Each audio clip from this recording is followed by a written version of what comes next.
আপনাদের সকলের দোয়া এবং আশীর্বাদ কামনা করি। আমি বিগত দিনে এই সুন্দরগঞ্জে অনেক উন্নয়নমূলক কাজ করেছি, সেটা একটু আমি আপনাদের মাঝে তুলে ধরব। আমি বিগত দিনে সুন্দরগঞ্জে 159টি মসজিদ কমপ্লিট করে দিয়েছি, 22,000 টিউবওয়েল দিয়েছি, 1500 পরিবারকে সেলাই মেশিন দিয়েছি, 8,500 কোরআন বিতরণ করেছি বিভিন্ন ইতিমখানা মাদ্রাসায়। পাশাপাশি আমি অনেক উন্নয়নমূলক কাজ করেছি আরও অন্যান্য। তো আমি এই উন্নয়নের ধারাবাহিক বজায় রাখতে আমি সুন্দরগঞ্জে আরও বেশি বেশি করে কাজ করার জন্য আমি এই সুন্দরগঞ্জ উপজেলা চেয়ারম্যান পদে দাঁড়িয়েছি।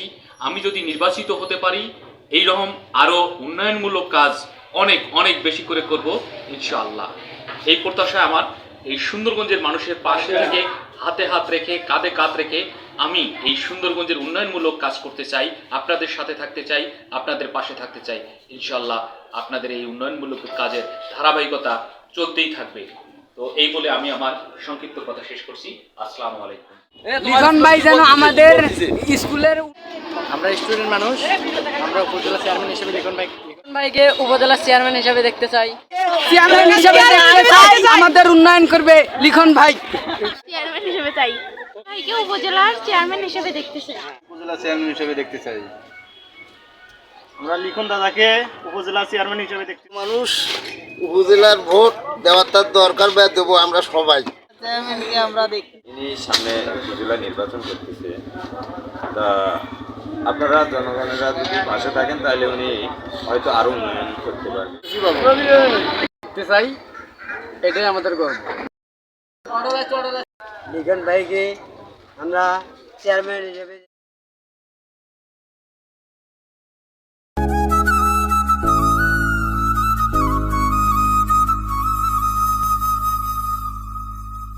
আর মাত্র কয়েকদিন বাকি, ভালোবাসার টানে ছুটে আসতে হয় সবার দ্বারে দ্বারে, আর দ্বার প্রান্তে না গেলেই চিনবে কীভাবে, এজন্য আসতে হয় সবার দ্বার প্রান্তে। উপজেলা নির্বাচন অনুষ্ঠিত হবে আর কয়েকদিনের মধ্যেই। এই আশা আকাঙ্ক্ষায় ব্যস্ত পড়েছে নির্বাচনীয় প্রচারণায় প্রার্থীরা, আর সবার মুখ থেকে নানান রকম কথাও শোনা যাচ্ছে। এবার সুন্দরগঞ্জ উপজেলায় কে হবে চেয়ারম্যান, এরকম কথা সব জায়গাতেই শোনা যাচ্ছে। আমার বাড়ির সভাপতি অনেক অনেক বড় মনের মানুষ, আমরা ওনাকে চেয়ারম্যান হিসেবে দেখতে চাই।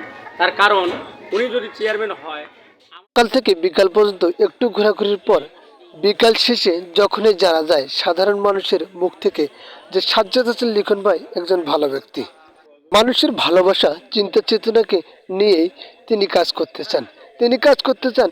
যদি আমি চেয়ারম্যান সুন্দরগঞ্জ উপজেলায় হই, উপজেলা হওয়ার পরে দেখা যাবে যে কোন ইউনিয়নে কোন ওয়ার্ডে কী সমস্যা একটু জেনে জানালে হয়তোবা সেটা দিতে সম্ভব।